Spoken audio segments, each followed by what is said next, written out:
Greetings, dear beautiful one, and you are amazing. Now I'm not. Well, so fine, that's your mind. Your mind would like to destroy you, as you could well tell. But your true divine self is indestructible.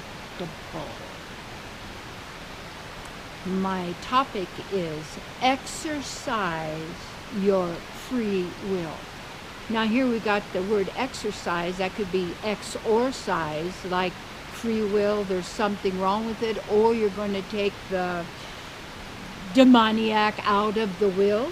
That's a good idea. I'm taking you out of my will. You don't get anything. There you go.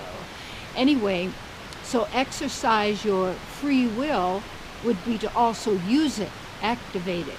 And when we say we have free will, but yet it looks like you could be stuck and you don't have free will.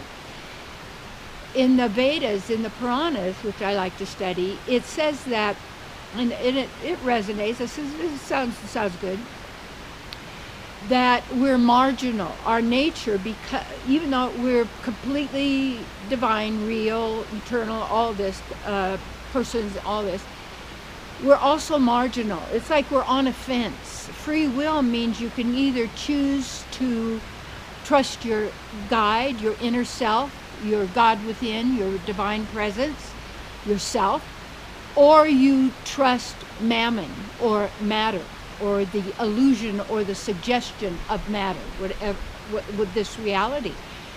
And what happens is when we focus on the outer, they also give an example of two birds sitting on a tree. And one bird is super soul. That means, our self, that we all have the same, and yet each have our own relationship as we desire. That means our beloved dances with us the way we choose to dance. Or if you don't want to dance, sit on the sideline all by yourself and feel bad. You could do that too. But the two birds on a branch, one is us and the other is super soul. And super soul, or God within presence, a Paramatma, is with us right there in some inconceivable way, waiting for us to turn around, because we're too busy as a bird looking for tasty things that we can have to eat, to see, to hear, to taste, all of the variety of what's going on. So that we're looking for the pleasure out here all the time, instead of just stop, turn around, refocus, and make your choice God within. Because it's like you can't serve two masters in a sense. And our mind has become our master. That's why I say it's the greatest terrorist weapon ever invented. Just scare everybody all the time, and they'll do anything you want. And then they show you a few pictures of people tortured, and then you get scared, and they're going to think it's everybody, and then you're going to close down and all this. And it's this fear mentality, like this mind virus, that has invaded humanity, and even what we're beyond, in a sense, humanity. But yet the real nature of us is very loving, is very kind, giving, generous, intuitive, powerful in every, whatever the divine, whatever source could be that has, in a sense, created the creation, which is, enormous. Well, I mean, even things that, like, the earth is maybe millions of times bigger than we ever thought, and all kinds of differences as and expanding things. But still, that's a creation, because a creation has a beginning, a middle, and an end. It goes through changes. But if we get to where we are behind the creation, the source of the creation, because there has to be a creator, creatrix, well, however you call that, and then that's our nature, because we are real. This is who we are. So to exercise your free will is, in every moment, who do you choose? What do you choose? And what comes from real wisdom is you want to do what's always best for you, for yourself. And all of the guilt that we have and all the shame and all the stuff is so deep in us and been programmed to have in us, and people use on each other in some pathetic way because they are focusing on the outside, trying to get the fruit of all of this and maintaining and controlling. And as you notice how your mind works, this virus works, everybody's minds are operating the same. There are no original thoughts in the mind. Not at all. Original thoughts are, let's go beyond thought to knowing. It doesn't come from the mind. Mind can't conceive of this because it can't be classified. You can't label you. You can't put you in a certain spot.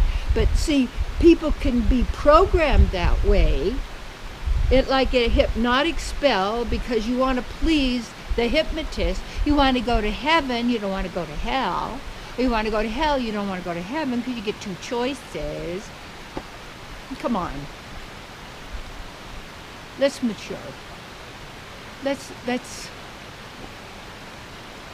really know and be who we are. That's your only hope for anything, for all. And we think, oh, prosperity means just more stuff, and the bigger the mansion, and the bigger the clothes, and they hang out with all these people. You know, fools' names and fools' faces always seen in public places. That's kind of an interesting statement. And this sense of thinking that real knowing of oneself is you have all these worldly riches, when those that people who operate at those levels really are the most ignorant of all. Yeah, because they accept and live from that choice of always is out there. So that means there's no soul. It's gone or it's disappeared. The pleasure we're seeking is the pleasure of the self. And then, wherever you are, you're on holy ground, divine, not hole, full of holes. You're beyond bliss. Because bliss is just you witnessing. That's bliss. Not evaluating, not judging, just watching. Yeah. And yeah, judging others, no, that really means I'm not going to be wishing you to go to a hot place. You know, people say, oh, they'll get theirs. Really? Wouldn't it be nice if we could just be who we really are? And as we know the pleasure and the joy that comes with that at each moment, and is reinforced, we wish everybody well. Yes, because there's no limit. In a sense, you are part of the unlimited, therefore you are unlimited in that way. So, our key is to drop those beliefs that in the outer, other people, this, all these rules and laws and beliefs and stuff, we've been heard over and over in generation, passed on, the family, the community, everything. It takes a lot of courage to step out from the crowd because you don't want to go where the crowd's going. No fuss, no muss. Just take a turn within. And then there's nothing to attain, nothing to get, because you already got it. You have it all. Because it's you and your partner and all of us. We don't have to control each other. No, you don't have to fight each other. Stop fighting yourself in your own Armageddon in your mind between who do you trust, yourself or the program in your mind. Turn around on that branch. Be in love with your partner who does it all for you, right here and right now. This is advice from a grandmother, and a great gift to be a grandmother.